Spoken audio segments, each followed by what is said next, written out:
We've been talking to you for years about case studies, and did you hear that story, and did you can you visualize doing this in your organization? So what we're going to do now is we're going to share with you 3 stories of impact that it's happening already today. Hopefully it can inspire you to do more in your organizations. And I'm delighted that our Head of Social Inclusion, Linda O'Sullivan, is going to introduce these 3 fascinating stories. Thank you, Thomas. Good morning, everybody. What we wanted to, before we close, just bring you back into, I suppose, some of the cornerstones of the work that we are involved in every day within business and the community. So we have decarbonisation, we have inclusion, and we have citizenship. And I'm going to start with citizenship, and I'm here beside one of our founding members, KPMG, who have been actively involved in our employment and education programmes over the last 20 plus years. I know your citizenship is rooted in what we've heard already time and time again this morning, in the fact that people can do great things and can really make a difference.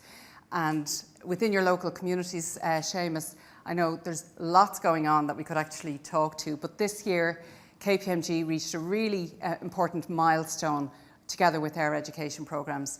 They became the first company to reach 20 years delivering a mentoring programme in a local secondary school. So Seamus, if I could ask you maybe to just share with us your partnership with CBS Westland Row and why it's important for KPMG. Yeah, good morning everybody, and thank you, Linda. And a lot of it actually resonates with some of the great presentations and conversations we've had here today, because as a professional services firm, and like many others in the room, education is a key part of what we do. We help train and develop our people, and therefore it's no accident that it's also a key pillar of our citizenship strategy, and it has been, as Linda said, for a long time. And we're very proud of the partnership that we have, in particular with CBS in Westland Row, where we provide a mentor program to them, to their 5th and 6th year students, and have done so for the last 20 years now, helping them, encouraging them first of all to stay in school, to complete their leaving certs, and to help them to see the value that there is in that. And while that's, as Pat said earlier, something that's very altruistic and demonstrates the responsibility we have, it's also something that our people absolutely love and they get a huge amount out of. And for us, that's a really big thing, because the biggest contribution we can make fulfilling that responsibility is skills-based volunteering, and Deborah mentioned it as well, and I think it's absolutely huge and a really obvious way that lots of us can contribute to that community and that society that we're in.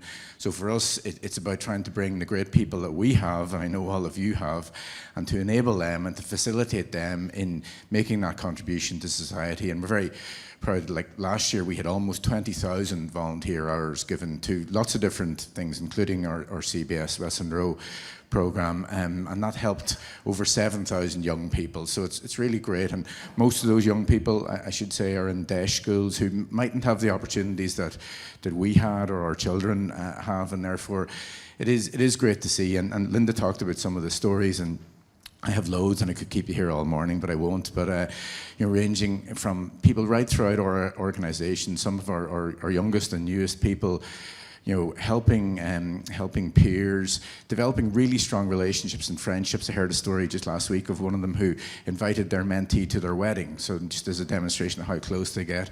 But it's right up to partner level in our firm, and stories of partners that have helped people through the years, followed their education, followed their careers in lots of different walks of life, and kept in touch with them and helped them along the way.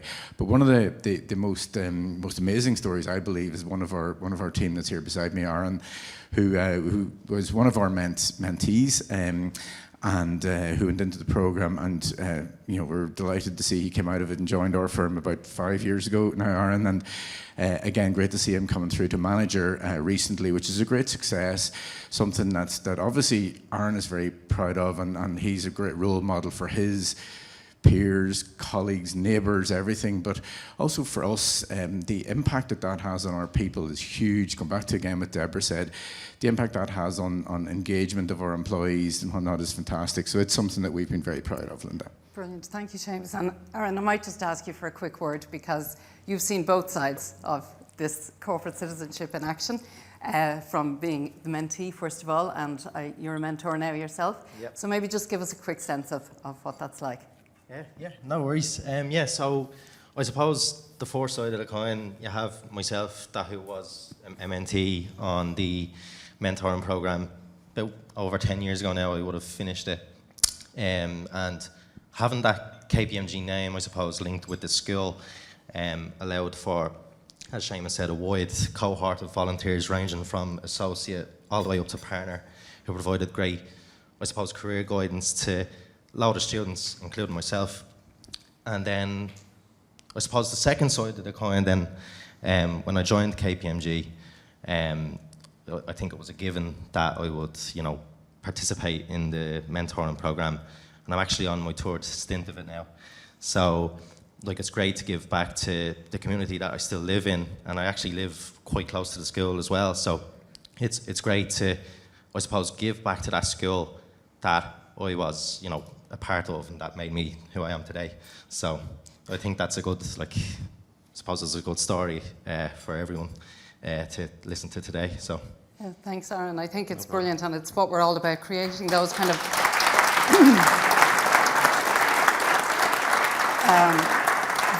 virtuous circles where we can see that impact, and it grows and gets stronger as we go on. So thank you to KPMG, to Seamus, to Aaron. I'm going to move from one example of partnership that's been going on for over 20 years to one that's slightly newer but no less impactful. And I'm going to come over to RSA Insurance and 123.ie, who for the last 2 years, together with our other member company, Bidvest Noonan, have been providing funding support to one of our employment programs, EPIC, which supports people from migrant communities into employment. Now, just to say, at Business in the Community, we deliver employment programs, and we created our Elevate Inclusive Workplace Pledge because despite the fact that we are in a war on talent, despite the fact that we're at full employment, as Thomas mentioned earlier on, there are still huge cohorts of our communities that are disproportionately unemployed or underemployed.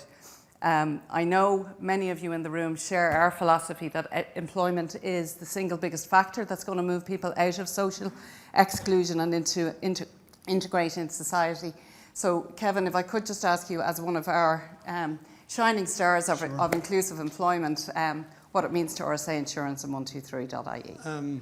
It means a lot, and I suppose firstly thanks to Thomas and the team for having us here today to show our examples of the journey we've been on over the last 2 years. When we think about inclusivity, firstly, I suppose, and our alignment to the EPIC programme, we look at it through a few lenses. First, we look at it through the purpose of our organisation, which ultimately is to help businesses, the community and people prosper in the good times, but for us and ensure to be there for them, to be resilient as well. And then when you align that to our values of integrity, respect, customer driven and generosity, with the core belief that people are at the heart of our business, and for our business to be successful, it comes down to people. So therefore inclusivity is a big part of that. And being part of the EPIC programme has really helped us drive that agenda within the organisation. And when we look at the EPIC programme really, and the experience we've had with it, and the interactions we've had with the people on it, we're interacting with people which ultimately represent our society and the people we serve, and that's why it's important. And to give you a few kind of key statistics around our journey to date. So we had the EPIC counsellors on site with us, and we got other organisations, particularly our management team, involved to help them. We've had over 90 candidates across all different aspects of the community to help them in terms of their interview skills. But more importantly for us, we've been able to recruit 7 individuals off the back of that, and I'm delighted that one of my colleagues here, Comfort, today will be able to tell you her story on it. So it's been such a rewarding experience for us, and it's actually, when we think about our own internal improvements we've had, most recently our engagement scores as an organisation has gone up by 19 points this year alone. It's also helped us in terms of keeping our focus around closing our gender pay gap, which we've done. But more importantly, it has brought us, through the work we've done, we feel as an organisation we've got closer to society and the customers we serve. And it's been very rewarding in terms of our interaction with yourselves and business in the community. So look, I'd recommend anybody and everybody in this room to get involved with it, because it gives you back far more than you ultimately have to put in. So it's been a great experience for us. Brilliant, Kevin. Thank you. And comfort, I'm delighted you were able to join us as well. But you recently joined 123.ie, Yes.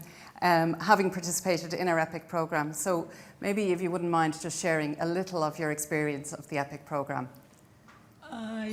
So I was finding it really difficult to find a job as a foreigner in Ireland. And I joined EPIC in May of this year, probably looking for a job for about 6 months, and I was not able to do that. And I was slowly slipping into a phase of depression. And I joined EPIC, and EPIC actually helped me, giving me renewed hope to be able to face the work culture in Ireland and also to understand the way CVs are done in Ireland, because all I was doing was using the CV I used back home in Nigeria and the interview process there. But joining EPIC, they helped me with my interview process, mentorship, my career counselors. Shout out to Maeve and Justina, they really helped me. And fortunately, after 4 weeks of the program, I was able to secure a job with 123. So I really recommend EPIC program to, I really recommend that companies to join hand with EPIC to be able to provide more jobs to foreigners in Ireland. Thank you very much, Comfort, and thank you for joining. Up there. So, very, very quickly, I'm just going to come to our last example, and we're going to move away from some of the social impacts and move towards environmental impacts. We heard about the innovations that are happening within supply chains, and I'm delighted that David Fox from Sodexo Ireland is here to talk to us today, because David, I know, like everybody else in the room, you're on a major decarbonisation activity, and you've set yourself some very ambitious targets.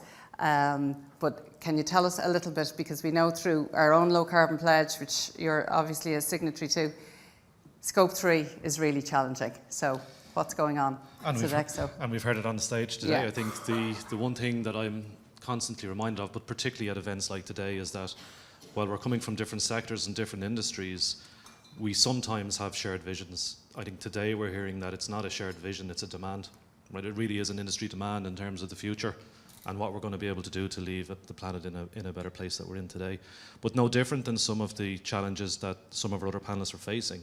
In Sodexo, our Scope 3 represents 98% of our greenhouse gas emissions. So it's one of the biggest challenges we have in how we're able to tackle and collaborate with our supply chain to be able to identify initiatives within our roadmap to be able to hit the targets that we have set for ourselves.